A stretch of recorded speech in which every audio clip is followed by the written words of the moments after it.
Our next talk is Henry Draper from Albany. CTO Craft wouldn't be the same without Albany's support. Almost from day one, Albany have been backers of everything that we've tried to do, from coaching to mentoring. They are one of our sponsors here today, so if you've got any questions on recruitment, be that for yourself or for your teams, do go speak to them. But I'll hand over straight away to Henry. Please welcome him to the stage. Thanks, buddy. Appreciate it. Okay, so we're going to talk about the compensation survey for 2025. For those of you who don't know me, I'm Henry Draper. I'm the managing partner of Albany. Thank you for the intro. I'm going to start with 2 admissions and 1 request. First admission, I hate public speaking. Absolutely hate it. Absolutely petrified, so be kind. Second, I've never done this particular talk, so I actually don't know how long it's going to take. I know we're pushed for time. It could be 5 minutes, it could be 10 minutes, but we'll get through it. The request is, if you all agree, I'd love to have a selfie with the audience right at the end. So that's the request. Typically, in my talks, I reserve a little bit of time for some shameless self-promotion. Today's no different, so I'll get cracking with that. As Lee John mentioned, I'm the managing partner of Albany. We're a specialist executive search and recruitment company. We specialize in solving problems in tech and product. So whether that be executive leadership challenges at a CTO level, VP of engineering level, or if it's team builds, we're the team. So that's what we specialize in. We've been a proud partner of CTO Craft for a number of years. And over the last 3 years, we've put together a compensation survey. We've worked really hard with the team to deliver that. And it's a topic that's really close to my heart. At the very beginning, it was to try and bring more transparency to the topic of compensation. It's the number 1 request from technology executives, from clients. It's, how much is this going to cost? Or am I being paid fairly? And that is the age-old question. And the answer to that, as we've produced these reports, is it depends.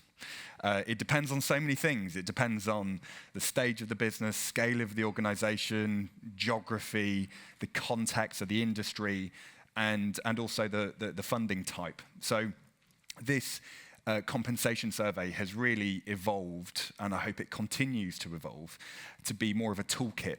It's something for the community to leverage. It's something to help guide you through compensation negotiation processes, whether that be with existing employers. So I'm not being paid fairly. Here's the data. So let's support those conversations. Or if it's in your processes for new opportunities, it's really a support mechanism. So we're going to keep going with that because I think it's really important. In this survey, or in the questions that we're asking the network, we really wanted to try and dig into the underlying market dynamic, and sentiment being a really key part of that.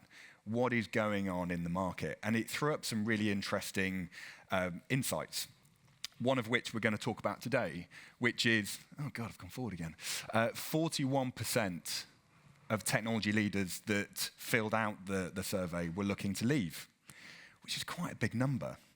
But I'm actually not surprised. And I think that's been relatively consistent year on year.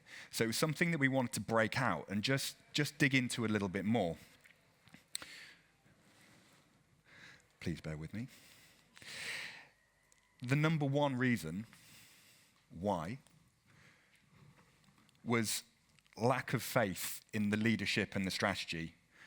And largely when we lose belief in the people at the top, when the vision feels unclear, when decision-making feels inconsistent, or when leadership just doesn't inspire, it creates a crack.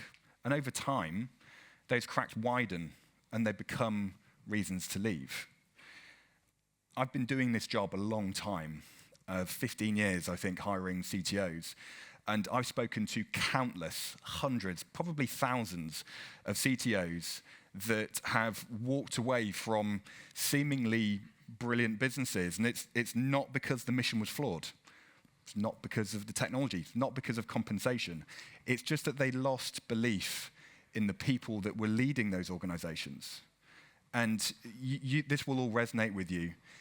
You would have heard stories of people leaving organizations because of misalignment with leadership. I've heard that so many times. I didn't believe in the strategy.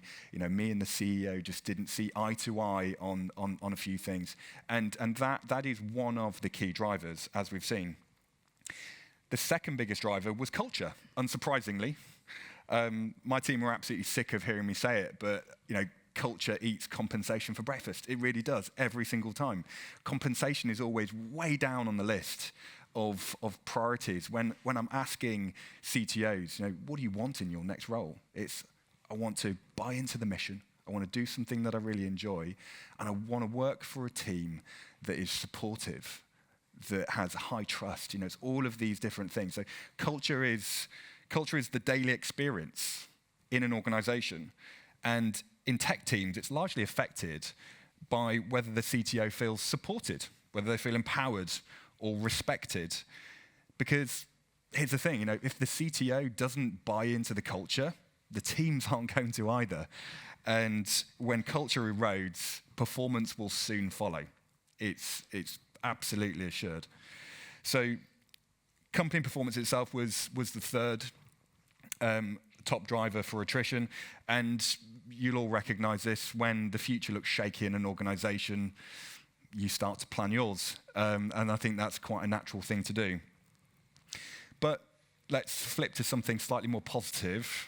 It all looks pretty doom and gloom up there, doesn't it? Why did people stay? The answers are incredibly similar. They stay because of culture. They stay because of balance. They stay because of trust. In other words, they stay because they feel part of something bigger and they still trust in the journey. It sounds so simple. Work-life balance, it ranked just as high as culture in the survey, and it's not just remote working. Actually, that's not been and gone, but that's not as important. It's about having the trust that it's trusting that leaders can shape their own working rhythm, and they're empowered to do so.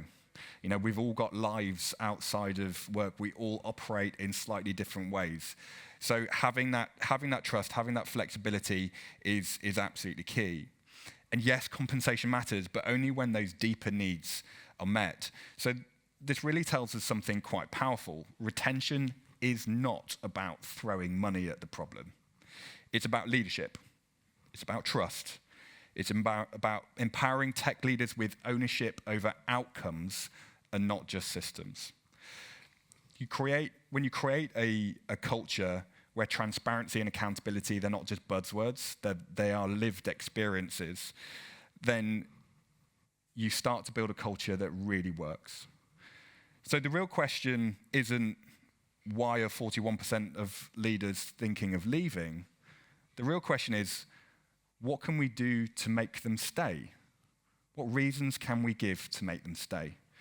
And when leaders stay, teams believe. And when teams believe, companies can thrive. I think I ran through that pretty quickly. There you go. So it does highlight the importance of more of a holistic understanding of employee welfare and not just focusing on what a lot of business leaders perceive as being the most important things.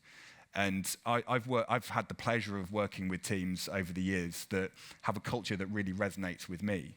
And when I'm interviewing CEOs about what kind of technology leadership they are looking for, I'm really drilling into, but are you ready to really give this person accountability for the outcome? Or are you going to be standing over them like a dark overlord constantly and checking their work and making decisions for them? And I think you will all be able to recognize that in experiences you've had in the past, in environments that feel supportive and engaging, and you're excited by them. And it's not the bells and whistles, it's not the benefits, it's not all those things that make that true. It's how supportive is that business, how supportive is the leadership, And I think this survey really highlighted that. So I think we're going to keep this going, and we're going to try and get more insights, deeper insights, and then create a couple of workshops off the back of it. Down to my final request. Can I take a selfie?